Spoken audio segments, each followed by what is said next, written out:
asking people what AISA means to them and this 25th anniversary. What does it all mean to you? Well, it's a great organisation, and my husband Richard is heavily involved, so I get dragged along. And it's quite good because I make him pay my subs because I do a lot of the admin. But yeah, it's great. It's great to have these events and getting people together, and people like Per, and we had one earlier this year. So it's all good. Really enjoy it. Yeah, I mean, how important? I mean, sorry, losing my ability to speak.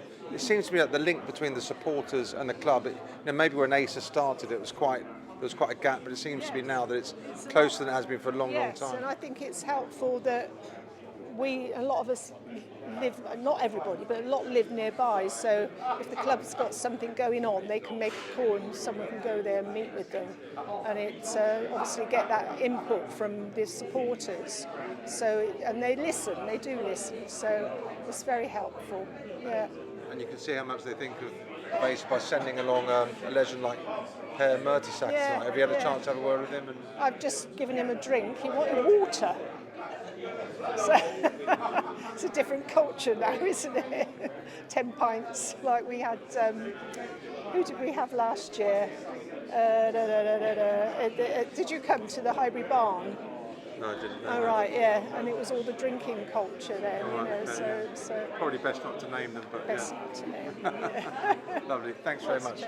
I think we might have met before. AISA just over a year ago. I came across it. I looked at an event they had last year, and for me, it's connecting fans to former players. It's giving feedback on the club as well. Richard, I've been particularly dealing with, has always sort of fed back what's happened at meetings, and it feels like as a fan of a club, we know what's going on really, and know that our future and our opinions really matter. I mean, how important do you think it is for the club, the fans of the club, to have a voice that the club actually listen to? I think it's really important. I think nowadays a lot of football clubs look at themselves as businesses and sometimes don't put the fans first. So I think having supporting groups like AISA really helps give that feedback back and making sure that fans are still being looked after rather than just being treated as a business. I saw you having a good chat with Per Mertesacker earlier. What were you talking about there? So my son actually, I coach both my sons, and there's a lot of changes in the under-8s and under-7s football for next season. I just wanted to get his thoughts on that. So we're moving from 5-a-side under-7s to B3-a-side, and just seeing what he thinks of that, because I think some of it's quite negative, I think, because of the size of the pitches, and just getting his opinions on that really. So you weren't trying to get them signed up for the Arsenal? We're looking at some young Kierans play for Arsenal the next I wish, but as long as they enjoy football, that's the most important thing. So maybe if you could just start by introducing yourself and your role in AISA, and tell us why AISA exists and why it's so significant for the club and the Arsenal supporters. Okay, so my name's Drew Gray, and I'm privileged to be the chair of AISA, the Arsenal Independent Supporters Association. We exist to support Arsenal fans wherever they are, whether you're a match-going fan or you're an online fan, doesn't really matter. We started up in 2000, so we've been going for 25 years. We were really we started up to make sure that Arsenal stayed in Islington. When we moved to the Emirates, that was so important. And since then, we've done lots of stuff where we're really keen on keeping the club honest, talking to them about things like ticket prices, access to tickets, the match day experience, all that kind of stuff. But also we preserve the club's history. So we've got the Arsenal History Society as part of AISA, and we've been telling that story. So we had an event early this year to celebrate the life of Herbert Chapman, for example. And I guess the other sort of branch of what we do is to raise money. So for good causes like the Arsenal Foundation, like Bob Wilson's Willow charity. Those are the kind of things we want to get our members involved in. So yeah, and that's what AISA is about really. And the club takes you serious enough that you're now part of the. Is it the fan advisory board? The club listens to what you have to say. Since the whole Super League debacle and the creation, the creation through Parliament of the football regulator, most clubs should have a fans advisory board, and at Arsenal that is called the Arsenal Advisory Board. That was set up several years ago with representatives from all fans, and Arsenal and AISA has a permanent seat on that board, and I'm the co-chair of that board. So we meet with the club several times a year. So and that means meeting with the chief executive, with Rich Garlick, and with Josh Kroenke, and sitting down and talking about things like stadium development, talking about ticketing, a whole range of things that matter to match going and Arsenal fans wherever they are in the world. Things like whether we should have sponsorship with Fly Rwanda, all those kind of things are the issues that we raise with the club. It sounds like the voice is being listened to. Do you think the club's closer to the fans now than it has been, since it was maybe 25 years ago? Yeah, I think. I think you can see that it's what the club wants. It's what Mikel Arteta wants. He wants that. He wants that closeness between the fans. He wants to bring the atmosphere. I mean, that's so important. But I think the club benefits from listening. I mean, the AISA committee sat down several years ago with Josh Kroenke. We had a Zoom call with Josh from the States, and what we wanted to tell him was, the bit that he might not necessarily immediately get, and he recognises this. We're Arsenal fans because we've been Arsenal fans since we were kids, and some of us are very old now. And Josh needs to understand that. That's the bit that the club get, and they do listen because they recognise that you can't buy that. You can buy footballers, you can buy managers, but you can't buy support. That's something which comes organically, and it comes from North London, but it spreads out. We have Arsenal fans all over the world who are just as passionate about their club as I was, born in Islington 62 years ago. I'm Richard Smith, and I am, I suppose, an events and communications person for AISA. Can you tell us why AISA is plays such an important role today, 25 years on from its foundation? I think what makes it special is that we've kept a relationship going with the club. It began because it was trying to help the club stay in Islington, not move off to some other part of the country or the world, wherever they were thinking of going. So AISA began trying to keep the club local, and that relationship with the organisation, with the club, has remained. There have been some dark times. There have been demonstrations against the owners. We had never done that. We always decided that we would work with the club. We would tell them if we thought they were doing things badly, but try and persuade them to see it from a supporter's point of view. So for me, that is a vital part of what we do. There are other supporters groups who take different points of view. There are other supporters groups who take different points of view, and it makes a rich diversity of opinion. But we have always been with the club, which is why I think one of our members, our chair, is the co-chair of the Arsenal Advisory Board that sits with the board of directors. So we have a voice into the club, and I hope they listen and respect us for it. It feels we're speaking not long after Arsenal won the first North London derby of the season, an amazing 4-1 victory. But what resonated with a lot of fans was the whole build-up to that, and how the tifo, and I understand that AISA played a significant role in that. Can you tell us how that came about and AISA's role in the build-up to that beating Tottenham, helping the club beat Tottenham? The build-up to the Tottenham match is, I think, a fantastic example of collaboration between the club and supporters. The club felt burnt by the tifo that was, what was it, PSG? Real Madrid, yeah. They call it the beach towel, didn't they? Yeah, so the club felt burnt by the tifo they'd tried before, so they asked supporters for a way to do it better.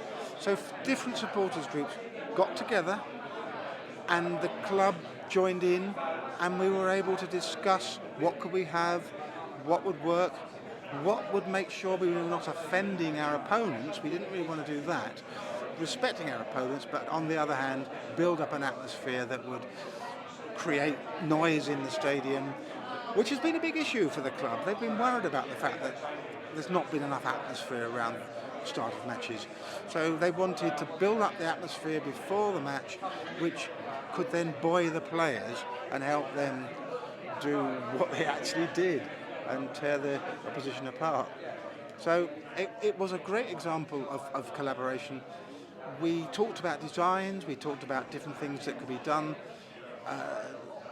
One of the things which the club hadn't, I think, thought about was using those strips that carry advertising as part of the opening celebration. They've done fireworks, pyrotechnics before, but this was adding to it, and we wanted to put in more colour. But the main thing, of course, was the banner, the tifo. And we argued, we didn't argue, we discussed long and hard who should be on it and the positioning of them, and we came up with something which hopefully was a good balance and did its job. It really created a hell of a roar when it went up. I mean, I've seen lots of videos being shared of it. It sort of went viral. But I mean, how did it physically get put together? Did I hear you saying you went up to the academy, up to Hale End to help? So it was the actual fabric, whatever it is, the actual fabric was made by a professional company. They do this for a living. And it then arrived at Hale End in a great big bin bag, can you believe? We had to unravel it and lay it across the floor of a training pitch. And it took up half a pitch. It's huge when you actually see it laid out. Then it had to be attached to a net. And I then spent, along with 14 other people, supporters groups and Arsenal staff, threading cable ties through the netting, through the faces of the people on the tifo to hold it all together. It was a weird experience, me poking Thierry in the eye with plastic cable ties. Well, I think not just Arsenal fans at the ground, but watching millions around the world really appreciate it. Have you got that? I think you might have got that copy of the Times now. Perhaps you could hold it up. Has it got the picture of it, or? Oh, it does, yeah. Yes, this came in the Times, which must be a first. I would have thought that the newspaper would run their front page of their sports section with a tifo. And the challenge now is to do it again, but differently. So we are already having talks about what we can do and what is permissible. There's all sorts of rules and regulations for health and safety. And again, we want to be respectful to the opposition, but to put the fear of God into them, coming into the stadium and thinking, how are we going to cope with this lot? And I think it's sort of, well, I have to say that I really didn't appreciate what it was like on Sunday. I was more nervous about the tifo going up than I was the game. It wasn't until it was up and I could hear the noise of the crowd I began to focus on what was going on the pitch. So, just a final word for your special guest tonight, Per Mertesacker, who's got sort of almost the future of the club in his hands, running the academy. Why did you choose to get Per along, and why was he's such a significant guest on this 25 years that you're celebrating? Yeah, AISA is 25 years old, but we didn't want to do a boring retrospective because football is all about the now and the future. And who better to talk about the now and the future than the head of the academy? So that was why we wanted Per to come along, and the insights that he was able to give about how they do it, how they manage it, was just astonishing. And may he continue to develop the young boys and take them on to the next level of trophies. Event which is part of the celebrations of the 25th anniversary of AISA. How long have you been an AISA member, and what does it mean to you? I've been a member for an awful long time, but I hate to admit this is the first event I've been to. Why is that? Well, I don't know really. I don't know why. I just haven't got round to it. I'm also a member of the AST as well. I've been to a few of theirs, but I happened to meet Richard Smith a few weeks ago and found out he went to my school. He was a few years above me at school. And he came to one of my functions, so I've come to this. So I feel a bit of an intruder in the 25 years celebration. but it's good. I'm really glad. And Graham sits just behind me on the East Upper, so we've known each other. So it's good meeting somebody I know. So it's been good. Really good. I mean, you're obviously quite involved with, you said with various. Why do you think it's so important for the fans to have a close relationship with the club, which a lot of clubs don't have, and Arsenal didn't have perhaps 25 years ago? No, absolutely. It's terribly important. It's terribly important to have a voice for the supporters in the club. Definitely, no question. I mean, I've been coming for 62 years, and been a season ticket holder for 40 years. So it's good to have these bodies working in tandem with the club. It's excellent. I mean, things have changed so much in that time. Do you think we as supporters are being listened to by the club a bit more now than we were, say, when AISA started 25 years ago? I think so. Yeah, I'm not sure they really could worry too much about us in those days, but I think so. I mean, there's still a long way to go, I'm sure, but it's good. It's important that they do, and I'm sure Josh Kroenke has probably had something to do with it as well. I don't know, but. Did I see you talking to Per Mertesacker over there before as well? Did you meet the what was that like? He's a good guy, isn't he? He's a highly intelligent guy as well. I mean, it's good, safe hands in terms of the academy. Honestly, it feels like with people like him, the future of the club's got a good chance. No, absolutely. No, very much so. Very much so. I mean, obviously, I've never met the Kroenkes or any of the board, but I used to be a shareholder before Stan bought us out. So I used to go to the AGMs, and I have to say, one did wonder what was going on at times with the board in 20, 30, 40 years ago. But let's hope Josh and his fellow directors, have got the interest of the club at heart. I've been going some years. I first got introduced, I don't know if you remember, Christine and Lois, and she was a chairperson then, Christine, and Big Paul. He got me. So I've been to hopefully every one, even the one at the Islington Town Hall, with Bob Wilson. Yes. I'm very impressed with the setup here. It's casual, and all the players, they make you so much welcome. And once a Gooner, always a Gooner.